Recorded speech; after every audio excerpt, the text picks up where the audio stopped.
स्वागत है आपका अपने YouTube channel PK knowledge A to Z पे। मैं हूं प्रेमकांत कुमार और आज हम लोग करेंगे वोकैबुलरी पार्ट 2। तो चलिए इस सेशन में हम लोग सीखेंगे कि किसी एडजेक्टिव से वर्ब का कैसे निर्माण होता है। तो चलिए शुरू करते हैं। किसी एडजेक्टिव से वर्ब का फॉर्मेशन करने से पहले हम लोगों को यह समझ लेना चाहिए कि एडजेक्टिव क्या है और पार्ट्स ऑफ स्पीच में किसी एडजेक्टिव की क्या भूमिका होती है। तो पहले हम लोगों को आइडेंटिफिकेशन सीखना चाहिए कि पार्ट्स ऑफ स्पीच का क्या क्या आइडेंटिफिकेशन है, मतलब हम पार्ट्स ऑफ स्पीच को कैसे पहचान सकते हैं। तो पार्ट्स ऑफ स्पीच में आपका आता है एडजेक्टिव। अब एडजेक्टिव को आपको पहचानना होगा कि किसी एडजेक्टिव की पहचान हम किसी सेंटेंस में कैसे कर सकते हैं, मतलब एडजेक्टिव के टाइप भी होंगे। तो आपको सबसे पहले एडजेक्टिव का टाइप देखना चाहिए और एडजेक्टिव को पहचानना चाहिए कि एडजेक्टिव क्या है, यह पार्ट्स ऑफ स्पीच में क्या भूमिका रखती है। तो आइए पहले पार्ट्स ऑफ स्पीच में हम लोग एडजेक्टिव की स्थान देखेंगे कि एडजेक्टिव क्या काम करता है किसी पार्ट्स ऑफ स्पीच में। तो भाई एडजेक्टिव किसी नाउन की या तो फिर किसी प्रोनाउन की, यह क्या करेगा, किसी नाउन की या किसी प्रोनाउन की विशेषता को बतलाएगा। किसकी, या तो नाउन की या तो फिर प्रोनाउन की, या क्या करेगा, किसी की विशेषता को बतलाएगा। अब विशेषता कैसे बतलाता है, चलिए समझते हैं सेंटेंस के माध्यम से। सेंटेंस नंबर फर्स्ट में देखते हैं।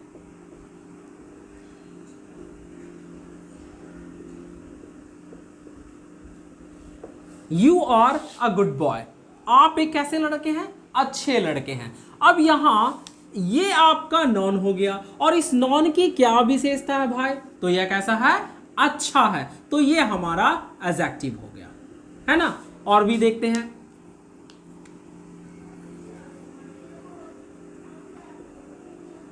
रमेश इज इंटेलिजेंट, रमेश क्या है, तो रमेश तेज है। तो रमेश की क्या विशेषता है कि रमेश तेज है। तो ये भी हमारा क्या हो जाएगा, ये भी वर्ड हमारा एडजेक्टिव हो जाएगा।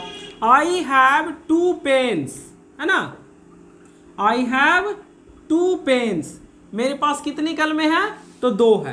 तो यहां देखिए ये नॉन है और इसकी विशेषता क्या है कि ये 2 है ना। तो ये भी हमारा क्या हो जाएगा, एडजेक्टिव हो जाएगा।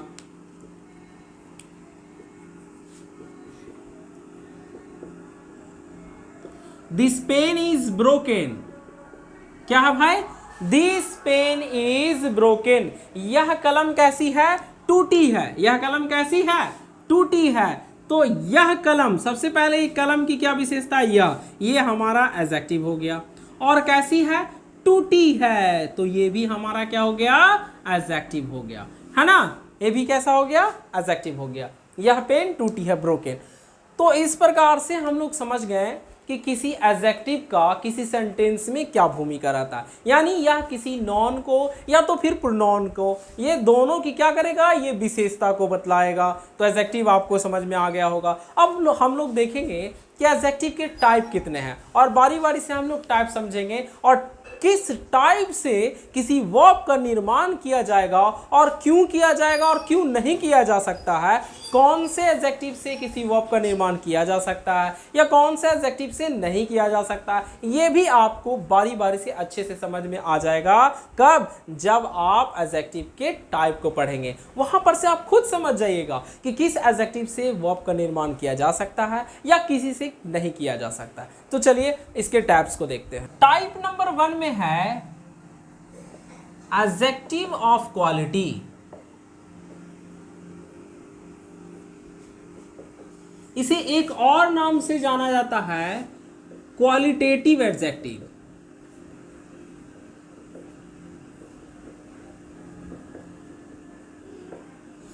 इसी से किसी वर्ब का फॉर्मेशन होता है, मतलब क्वालिटेटिव एडजेक्टिव या एडजेक्टिव ऑफ क्वालिटी से ही किसी वर्ब का फॉर्मेशन किया जाता है। क्यों किया जाता है, इससे आप समझिए, क्योंकि इसमें आते कौन कौन से वर्ड हैं। तो देखिए इसी में आता है वर्ड छोटा, बड़ा, लंबा, चौड़ा, जैसे स्मॉल, लार्ज। आप कलर बता सकते हैं, रेड, ब्लू। आप किसी की अच्छाई को बता सकते हैं, गुड, ग्रेट, ब्रेव, इस प्रकार के कोई भी वर्ड होंगे वो कहलाएंगे एडजेक्टिव ऑफ क्वालिटी, मतलब किसी की क्वालिटी को बतलाएगा, किसी नॉन की, प्रोनाउन की अगर क्वालिटी बतला रहा है इस प्रकार से small, large, red, blue, black, great, good, तो ये एडजेक्टिव ऑफ क्वालिटी के अंतर्गत आते हैं और इसी से किसी वर्ब का फॉर्मेशन किया जाता है और किसी से वर्ब का फॉर्मेशन नहीं किया जाएगा। क्यों नहीं किया जाएगा? दूसरा नंबर आप एडजेक्टिव देखिए, जैसे एडजेक्टिव ऑफ नंबर,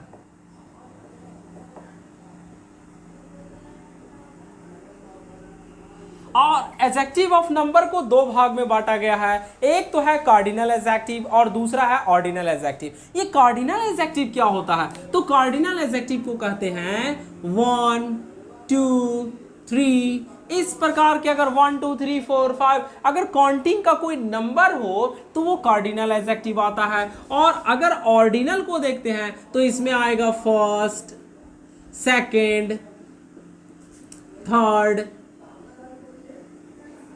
इसे इस तरीके से आपको एडजेक्टिव के दो पार्ट समझ में आए कि एडजेक्टिव ऑफ नंबर के दो पार्ट है, कार्डिनल और ऑर्डिनल एडजेक्टिव। देखिए जब भी ऑर्डिनल एडजेक्टिव आएगा तो अपने साथ आर्टिकल द लेकर के आएगा। याद रखिएगा इस बात को कि अगर ऑर्डिनल एडजेक्टिव आता है तो अपने साथ द आर्टिकल लेकर के आता है। अब हम लोग देखेंगे, इसको देखते हैं तो इसमें क्या प्रीफिक्स सफिक्स जोड़िएगा बताइए। इसमें कोई सफिक्स प्रीफिक्स जुड़ करके कोई नया वर्ड बनेगा ही नहीं, है ना, तो इससे भी किसी वर्ब का फॉर्मेशन नहीं किया जा सकता है। तो अगला एडजेक्टिव देखते हैं, एडजेक्टिव ऑफ क्वांटिटी।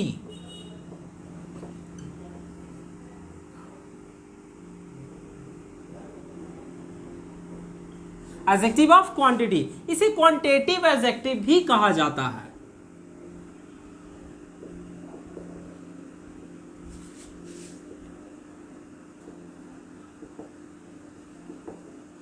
तो क्वांटिटेटिव एडजेक्टिव में कौन आते हैं? क्वांटिटेटिव एडजेक्टिव का मतलब ही होता है परिमाण, है ना, तो परिमाणवाचक सर्वनाम। तो परिमाण में क्या आएगा? आप किसी को नाप सकते हैं या तौल सकते हैं लेकिन गिनती नहीं कर सकते हैं, तो ऐसे एडजेक्टिव क्या कहलाएंगे? Quantitative adjective. कौन कौन से वर्ड आएंगे क्वांटिटेटिव एडजेक्टिव के अंतर्गत? तो भाई इसमें हो जाएगा ऑल, सम, एनी, लिटिल, इनफ, इस तरीके के वर्ड होंगे, है ना। तो इनमें भी कोई सफिक्स या प्रीफिक्स डाल करके आप कोई नया वर्ब नहीं बना सकते हैं, है ना। अगला हम लोग देखते हैं कि अगला एडजेक्टिव क्या है। अगला आता है डिमॉन्स्ट्रेटिव एडजेक्टिव।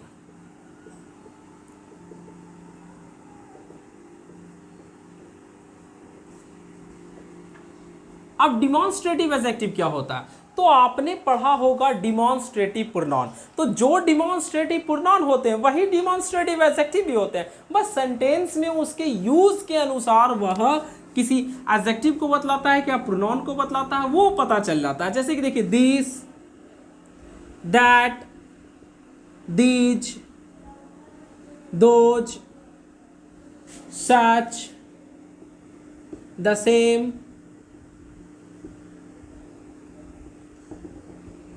और भी होते हैं, है ना। तो ये सारे जो आप देख रहे हैं ये आपका डिमॉन्स्ट्रेटिव एडजेक्टिव कहलाता है। अब इसमें क्या होता है कि डिमॉन्स्ट्रेटिव कब कहलाता है वो समझ लीजिए। जैसे कि मैं एक सेंटेंस लिख देता हूं,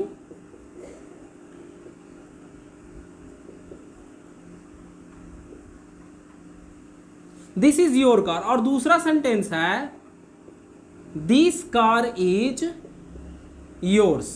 अब यहां देखिए कौन डिमॉन्स्ट्रेटिव एडजेक्टिव है और कौन डिमॉन्स्ट्रेटिव प्रोनाउन है।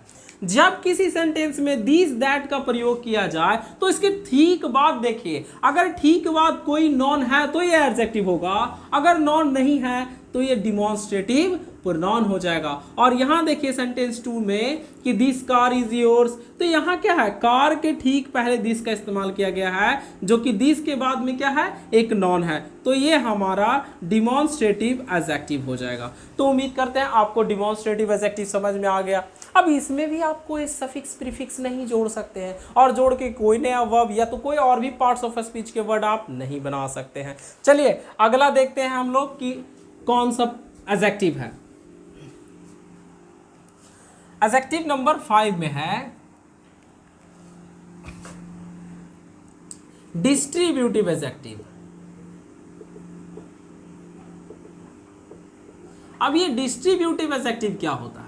तो डिस्ट्रीब्यूटिव एडजेक्टिव में आते हैं, कौन कौन आते हैं भाई? ईच, एवरी, आइदर, नाइदर, ये सब आते हैं। अब इनमें भी आप कोई सफिक्स या प्रीफिक्स वर्ड जोड़ करके नया वर्ड नहीं बना सकते हैं, कोई भी नया वर्ड नहीं बनेगा, है ना? तो इससे भी आप नहीं बना सकते हैं। और एक बात और समझिए, डिस्ट्रीब्यूटिव एडजेक्टिव होते हैं और डिस्ट्रीब्यूटिव प्रोनाउन भी होते हैं। सेम कंडीशन इसके तरह डिमॉन्स्ट्रेटिव एडजेक्टिव, कि अगर डिमॉन्स्ट्रेटिव एडजेक्टिव कब होता था? दिस दैट के, अगर दिस दैट दिस दोज, सब के बाद में अगर कोई नॉन आता है तो वो डिमॉन्स्ट्रेटिव एडजेक्टिव होता है। अगर नॉन नहीं आया तो वो डिमॉन्स्ट्रेटिव प्रोनाउन हो जाएगा। उसी प्रकार से डिस्ट्रीब्यूटिव एडजेक्टिव में भी है कि अगर ये वर्ड के बाद में कोई नॉन आता है तभी जा करके वो डिमॉन्स्ट्रेटिव एडजेक्टिव होगा, नहीं आता है तो डिमॉन्स्ट्रेटिव प्रोनाउन हो जाएगा। चलिए अगला समझते हैं हम लोग। 6 में पॉसेसिव एडजेक्टिव।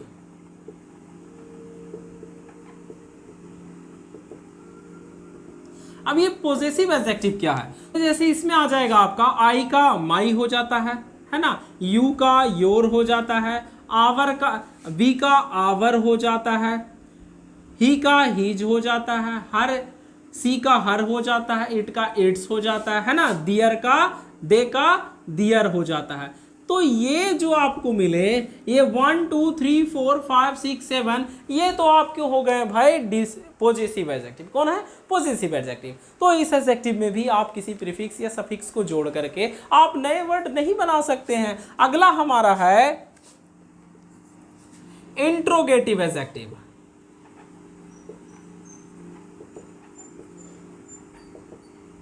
अब ये इंट्रोगेटिव एडजेक्टिव किसको कहते हैं? तो इंट्रोगेटिव एडजेक्टिव में आता है व्हाट, हुज, विच। अब ये है भाई इंट्रोगेटिव एडजेक्टिव। इसमें भी आप कुछ भी सफिक्स या प्रीफिक्स या कुछ भी जोड़ करके आप कोई नए वर्ड नहीं बना सकते हैं। अगला देखते हैं एम्फसाइजिंग एडजेक्टिव।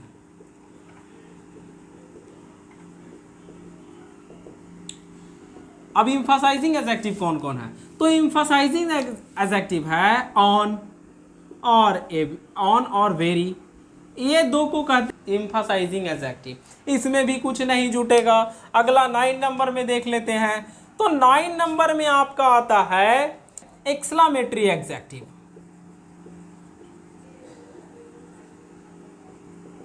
अब ये एक्सक्लेमेटरी एडजेक्टिव क्या है भाई? तो एक्सक्लेमेटरी एडजेक्टिव कहते हैं व्हाट को, है ना? ये एक्सक्लेमेटरी एडजेक्टिव के अंतर्गत आता है। एक ही को है, ये है व्हाट। इसमें आप क्या जोड़िएगा, है ना? इसमें क्या सफिक्स प्रीफिक्स जोड़ करके आप नया वर्ड बनाइएगा। लास्ट वाला आपका आ जाता है प्रॉपर एडजेक्टिव। Proper adjective. अब ये प्रॉपर एडजेक्टिव क्या है भाई? तो आपने पढ़ा होगा प्रॉपर नॉन में कि प्रॉपर नॉन के प्रॉपर प्लेस से प्रॉपर एडजेक्टिव बनाए जाते हैं। जैसे कि आपका इंडिया हो गया तो इंडिया से इंडियन, है ना? आपका पाकिस्तान तो पाकिस्तान से पाकिस्तानी, रसिया तो रसिया से रसियन। तो इस प्रकार से किसी प्रॉपर नॉन के प्रॉपर प्लेस से किसी प्रॉपर एडजेक्टिव का निर्माण होता है। चलिए अब हम लोग देखेंगे कि किसी एडजेक्टिव से किस प्रकार से वर्ब का निर्माण होता है और किस एडजेक्टिव से निर्माण होगा भाई। तो आपको पता चल गया हो, एडजेक्टिव ऑफ क्वालिटी से ही किसी वर्ब का निर्माण किया जा सकता है। तो चलिए अब हम लोग फॉर्मेशन ऑफ वर्ड पढ़ेंगे और फॉर्मेशन ऑफ वर्ड में क्या पढ़ेंगे कि एडजेक्टिव से वर्ब का निर्माण कैसे किया जाता है। मतलब कि किसी एडजेक्टिव ऑफ क्वालिटी से किसी वर्ब का किस प्रकार से निर्माण होता है। तो formation of verbs from adjective, verb का फॉर्मेशन करेंगे हम लोग एडजेक्टिव से। और कौन कौन से सफिक्स प्रीफिक्स वर्ड यूज करेंगे? तो en, ify, ise और ized। अब ये सफिक्स वर्ड और प्रीफिक्स वर्ड किस प्रकार के से यूज होते हैं देखिए। पहला वर्ड है हमारा ब्लैक। ब्लैक का मतलब होता है काला, लेकिन ब्लैक से अगर हम लोग वर्ब बनाना चाहते हैं तो ब्लैकन कर लेंगे। इसमें ई एन जोड़ देंगे लास्ट में, है ना। तो ब्लैक से बन गया ब्लैक एन। काला से काला करना या काला होना, ब्राइट, ब्राइट का मतलब होता है तेजस्वी या चमकीला, है ना। तो ब्राइट से बन जाएगा ब्राइटेन, जिसका मतलब हो जाएगा तेजस्वी करना या होना या फिर चमकीला करना या होना। ब्रॉड का मतलब होता है चौड़ा, तो ब्रॉड से हो जाएगा ब्रॉडेन, जिसका मतलब हो जाएगा चौड़ा करना। रोड की चौड़ाई करते हैं ना हम लोग, तो चौड़ा से चौड़ा करना। डीप का मतलब होता है गहरा, तो डीप से हम लोग बना लेंगे डीपेन, गहरा करना या गहरा होना। फैट, तो फैट से बन जाएगा हम लोगों का फैटेन, है ना। फैट से फैटन, फैट मीन्स मोटा, मोटा होना या फिर मोटा करना, तो फैटन बन गया। अब यहां पर हम लोग देखते हैं तो यहाँ टी है और यहाँ डबल टी है, ऐसा कैसे हो गया भाई? तो ये स्पेलिंग रूल है, ठीक है। तो आपको मैं यहाँ पर एक स्पेलिंग रूल बता देता हूँ कि अगर किसी वर्ड के लास्ट वाला, अगर हम किसी वर्ड के लास्ट में देखते हैं तो लास्ट में अगर वो कोई कॉन्सोनेंट हो और उसके ठीक पहले वॉवेल ए हो, है ना, तो ये लास्ट वाला वर्ड को हम लोग डबल करके लगाएंगे, जैसे कि इसमें डबल कर दिए, है ना, टी को डबल कर दिए। अब देखिए यहाँ पर फ्लैट है, यहाँ पर भी ए है, लास्ट में है कॉन्सोनेंट एक और उसके पहले एक हमारा ये वॉवेल है और ए वॉवेल है, तो ये डबल हो जाएगा। तो फ्लैट का मतलब होता है चौड़ा, है ना, तो फ्लैट से फ्लैटेन, चौड़ा करना, है ना। फ्रेश, ताजा, है ना, तो फ्रेश से फ्रेशन बना लेंगे ई एन जोड़ के। हार्ड, कड़ा, तो हार्डन हो जाएगा, कड़ा करना। लेस, है ना, कम करना, तो लेशन हो जाएगा, कम से कम करना। लूज, ढीला करना, तो लूज से लूजन हो जाएगा। और यहां भी देखिए ई पहले से, तो जब किसी वर्ड के लास्ट में पहले से ही ई है तो आप सीधा एन जोड़ दीजिएगा। तो यहां है रेड, तो रेड से हो जाएगा रेड एन। अगला है राइप, राइप मीन्स पकना, है ना, पका, तो पका से हो जाएगा राइपेन, पका होना। सैड का मतलब होता है उदास, उदास करना हो जाएगा सैडेन। और यहाँ स्ट्रेट, स्ट्रेट का मतलब सीधा, है ना, तो स्ट्रेटेन, सीधा करना, स्ट्रेटेन। स्वीट, स्वीट का मतलब मीठा, तो स्वीट से बन जाएगा हमारा स्वीटेन। उम्मीद करते हैं कि आपको अच्छे से समझ में आ रहा होगा कि किस प्रकार से ई एन लास्ट में जोड़ करके नए वर्ड का निर्माण हो गया। इधर है एडजेक्टिव और इधर हमारा है वर्ब, तो किसी एडजेक्टिव से वर्ब का कैसे फॉर्मेशन हो रहा है आपको समझ में आ रहा होगा। अब चलिए देखते हैं ई एन जोड़ करके वर्ड है हमारा एबल, तो एबल के पहले जोड़ देते हैं ई एन, तो हो जाएगा इनएबल, जिसका मतलब हो जाएगा, एबल का मतलब होता है समर्थ और इनेबल का मतलब होता है समर्थ बनाना, समर्थ करना। फीबल का मतलब होता है कमजोर, इनफीबल, है ना, और इनफीबल का मतलब हो जाएगा कमजोर करना। लार्ज का मतलब होता है बड़ा और इन लार्ज का मतलब हो जाएगा बड़ा करना, है ना। रिच, रिच का मतलब अमीर और इन रिच का मतलब होता है अमीर बनना या अमीर होना।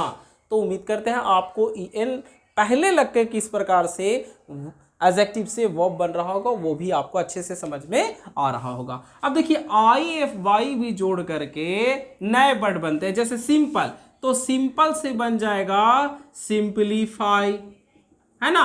ध्यान दीजिएगा स्पेलिंग रूल में कि अगर लास्ट में आई हो तो आई को हटा करके आई एफ वाई जोड़िएगा। इंटेंस, इसमें भी लास्ट में ई है, ई हटा दीजिए और आई एफ वाई जोड़ दीजिए।